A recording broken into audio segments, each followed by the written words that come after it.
आज Doubtnut app download करें। Doubtnut पर अपने सभी गणित, रसायन विज्ञान, भौतिक विज्ञान और जीव विज्ञान के डाउट्स का करो सफाया। बस प्रश्न की फोटो खींचो, एक ही प्रश्न को क्रॉप करो और तुरंत वीडियो सोल्यूशन पाओ। अभी डाउनलोड करें। हेलो दोस्तों, आइए देखते हैं प्रश्न। सत्यापित कीजिए कि निम्न त्रिघात बहुपद के साथ दी गई संख्याएं उनकी शून्यक हैं। प्रत्येक स्थिति में शून्यकों और गुणांकों के बीच के संबंध को भी सत्यापित कीजिए। जैसे पहला हमें त्रिघात बहुपद दिया है x³ - 4x² + 5x, ठीक है। और यहाँ पर इसके साथ -2 और हमें संख्याएं क्या दी हैं, 2, 1 और 1। यही इसके क्या है, शून्यक हैं। ये हमें क्या करना है, पता करना है। और वैसे तो इन्होंने क्या कहा है, सत्यापित कीजिए, मतलब ये इसके शून्यक है, हमें अब सिद्ध करना है, ठीक है। तो कैसे करेंगे, अगर हम x = 2 जो है वो इसका शून्यक है, क्योंकि ये बहुपद का क्या है, शून्यक है, तो ये इसे संतुष्ट करेगा। बहुपद का शून्यक है, इसका मतलब अगर मैं x = 2 इस बहुपद में रख दूं तो शून्य के बराबर आ जाना चाहिए। इसका मतलब 2 का क्यूब - 4, 2 का वर्ग प्लस 5 × 2 - 2। तो ये कितना आ जाएगा, ये आपका आ जाएगा यहाँ से 2 का क्यूब यानी कि 8 और 2 का वर्ग यानी कि 4, 4 चौक 16, 5 दूनी 10 -2। तो ये हो जाएगा 8 में से 16 गया -8 और 10 में से 2 गया तो +8। तो ये कितना आ गया, 0 आ गया। तो देखिए चूंकि ये बराबर है 0 के, इसलिए क्या है, x = 2 जो है वो बहुपद का शून्यक है, बहुपद का शून्यक है, ठीक है। तो यहाँ पर हमने क्या करा, x = 2 बहुपद में रखा है, तो x = 2 बहुपद में रखने पर यह आया था। अब हम क्या करेंगे, अब हम x = 1, क्योंकि देखिए अगली जो संख्या है वो क्या है, 1, तो x = 1 बहुपद में रख के देखते हैं। अगर ये 0 आ गया तो फिर वो उसका शून्यक होगा बहुपद में रखने पर।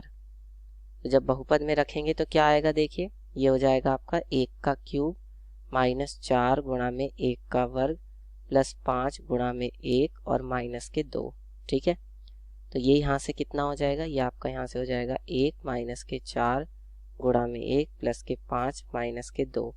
तो ये कितना हो जाएगा, 1 - 4 प्लस 3। तो ये हो जाएगा -3 + 3, यानी कि ये भी 0 आ गया। तो देखिए चूंकि बहुपद में x = 1 रखने पर 0 आ गया, इसलिए हम कह देंगे कि x = 1 जो है बहुपद का क्या है, एक शून्यक है, बहुपद का शून्यक है, ठीक है। अब इसके बाद हम क्या करेंगे, इनके संबंधों की जांच करेंगे, क्योंकि तीसरी संख्या भी क्या है, एक ही है, तो उसको रखने का तो कोई मतलब नहीं है, वो तो हम रख के देख ही चुके हैं, ठीक है। इसके दो शून्यक जो हैं वो समान हैं। अब हमें क्या करना है, इसके प्रत्येक स्थिति में शून्यकों और गुणांकों के बीच के संबंध को भी सत्यापित करना है। तो शून्यक पहले हम बहुपद लिख लेते हैं, क्या है हमारे पास, x³ - 4x² प्लस 5x और -2 बराबर 0। अब इसकी हम तुलना किससे करेंगे, जो व्यापक बहुपद त्रिघात बहुपद का समीकरण होता है, यानी ax³ + bx² + cx + d बराबर 0 से इसकी क्या करेंगे, तुलना करेंगे, तभी तो हम गुणांकों और शून्यकों के संबंध की जांच कर पाएंगे।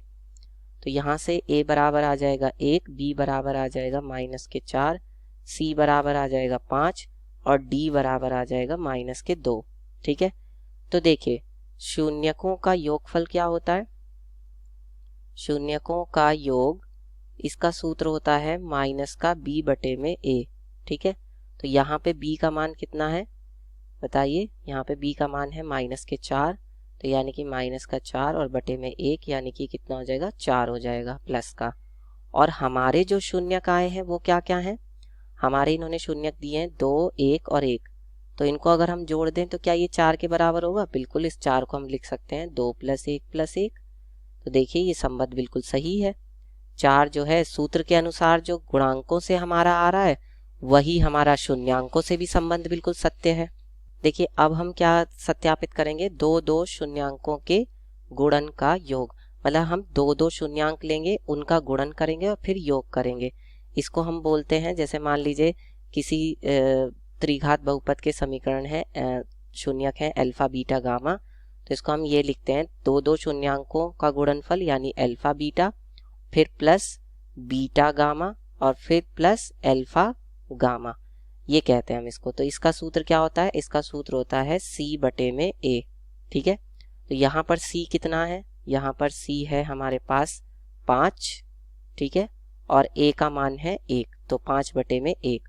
और हमारा जो शून्यक है वो क्या है? 2 1 1, तो इनमें से हम 2 2 को ले लेते हैं, 2 1 और 1 है, तो इसको 5 को ही हम क्या लिख सकते हैं? 2 गुणा में 1 प्लस क्या लिख सकते हैं? 1 गुणा में 1 और प्लस क्या लिख सकते हैं? 1 गुणा में 2।